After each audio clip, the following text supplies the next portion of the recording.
तं भगवतनारायणस्यां दर्शनगोथितं पुराणं पुराणमुनिनामुद्ध महाभारतम् आदित्यमित्यवासिनी भगवती अष्टमदशाध्याय अर्जुन अम्ब तामुनि सन्दधामि भगवद्गीते भगवद्दर्शनम् नमोस्तुते व्यास विशलबुद्धे फुल्लरविन्द पत्र नेत्र जेनता भारत तैलपूर्ण प्रज्वलित ज्ञानमय प्रदीप प्रपन्न पारिजात तुष्ट्रपत्रिका पूर्ण ज्ञानमुद्रा कृष्णाय गीतामृते दधिनम् सर्वप्रणश्यत गावोदुग्धा गोपालनन्दनम् पार्थवत्स सुदेवोक्ता दुग्धं गीतामृतं महतो वासुदेवं देवं कंसचारणमर्दनं देवकी परमानन्दं कृष्णं वन्दे जगद्गुरुं विश्वगुरुतटजलितजला गन्धारनिरत्तला शैलपुरपति कृपणभूमि कर्णविलापला अश्वत्थमविकर्णघोरमपरदुर्जघनवतिनि सतीर्न खलु पाण्डवैरणदिकैवर्तक केशव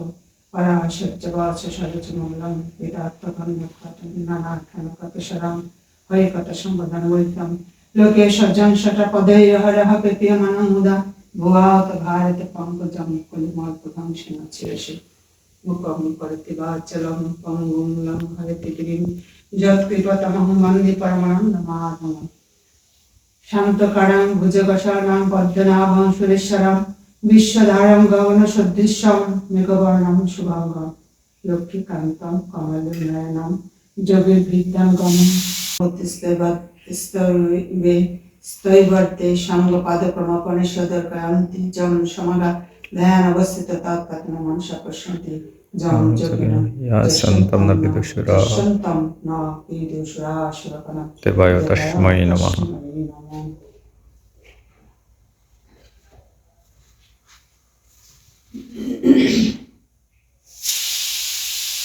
গতিভর্তা প্রভু সাক্ষী নিবাস শরণম সুরিত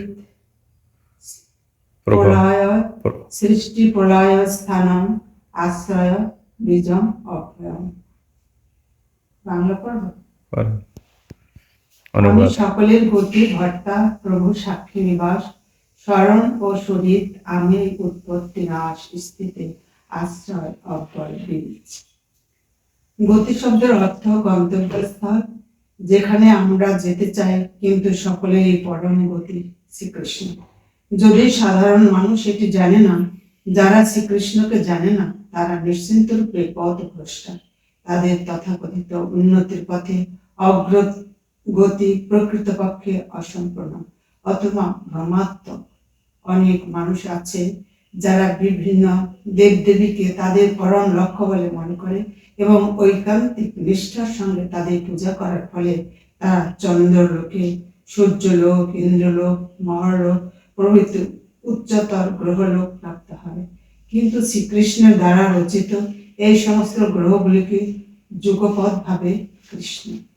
আবার কৃষ্ণ নয়, শ্রীকৃষ্ণের শক্তি প্রকাশ হওয়া এই সমস্ত গ্রহলোক ও শ্রীকৃষ্ণ, কিন্তু প্রকৃতপক্ষে সেগুলো কৃষ্ণ তত্ত্ব উপলব্ধির পথে একটি মাত্র পদক্ষেপ ছাড়া আর কিছুই নয়। শ্রীকৃষ্ণের বিভিন্ন শক্তি সময়ের পরবর্তী হওয়া শ্রীকৃষ্ণের প্রতি পরোক্ষভাবে অগ্রসর হওয়ার মতো। তাই প্রত্যক্ষ রূপে শ্রীকৃষ্ণ দিকে অগ্রসর হওয়া বিধেয়।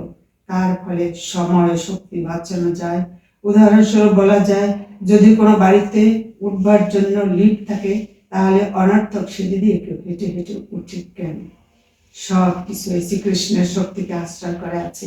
সুতরাং শ্রীকৃষ্ণের আশ্রয় ব্যতীত কোনো কিছুর অস্তিত্ব থাকতে পারে না। শ্রীকৃষ্ণ পরম নিয়ন্তা, কারণ সবকিছু তারই অধীন এবং তারই শক্তিকে আশ্রয় করে সবকিছু বিদ্যমান। সমস্ত অন্তর্যামী রূপে শ্রীকৃষ্ণ হচ্ছেন পরম সাক্ষী আমাদের নিবাস, দেশ, গ্রহলোক আদি যে স্থানে আমরা বসবাস করি, তাও শ্রীকৃষ্ণ। শ্রীকৃষ্ণ পরম আশ্রয় গতি, তাই আমাদের সুরক্ষার জন্য বা দুঃখ দুর্দশা দূরীকরণের জন্য তারই শরণাপন্ন হওয়া উচিত। যখনই আমরা সুরক্ষার প্রয়োজন বোধ করব, তখন আমাদের কোনো জীবসত্তাকে সুরক্ষার জন্য আশ্রয় বলে জানতে হবে। শ্রীকৃষ্ণ পরম জীবসত্তা, যেহেতু শ্রীকৃষ্ণ আমাদের সৃষ্টি উৎস, পরম পিতা, তাই শ্রীকৃষ্ণের অপেক্ষা অন্য কেউ সুরিত হতে পারে না বা উৎকৃষ্ট হিতৈষী হতে পারে না। শ্রীকৃষ্ণ সৃষ্টির আদি কারণ এবং প্রলয়ন্তে পরম আশ্রয়, তাই শ্রীকৃষ্ণ সর্বকারণে শাশ্বত কারণ।